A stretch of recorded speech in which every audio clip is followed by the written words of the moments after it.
Në Shqipëri, ku çmimet e ushqimeve janë shpesh më të larta se në vendet e tjera të rajonit, ndërsa pagat mbeten më të ulta, qytetarët po arrin të kursejnë gjithnjë më shumë para muaj pas muaj.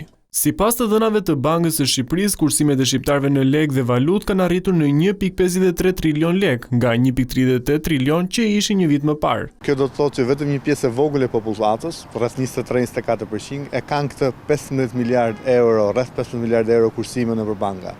Ndërkohë që pjesa tjetër e jonë do duhet t'ja dali muaj mbas muaji. Pra të varfër, po, në popullat madhe, por me një pjesë vogël që ka kursime që s'po di ku t'i çojë. Ndërkohë që rreth 3/4 e qytetarëve presin të marrin pagën për të përballuar shpenzimet e jetesës, pjesa tjetër preferon t'i mbajë kursimet në banka, pa i orientuar drejt investimeve që do të kishin ndikim pozitiv në ekonomi. Kjo është edhe një shenjë për mungesën e tregjeve kapitale të mirëfillta, sepse ne kemi kaq shumë kursime.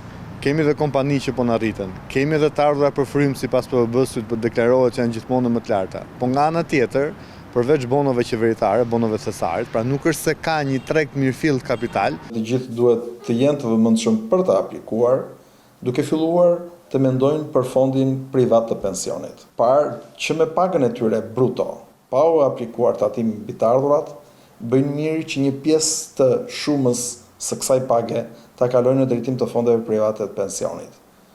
3.000 lekë, apo 5.000 lekë, apo 10.000 lekë, apo më shumë sa ta kenë mundësinë në çdo muaj apo në ato muaj që ata kanë mundësinë, duhet ta investojnë aty. Nga ana tjetër, të dhënat e Bankës së Shqipërisë tregojnë se edhe kursimet në euro kanë vijuar të rriten pavarësisht se vlerësimi i euros ndaj lekut është helluar gjatë muajve të fundit.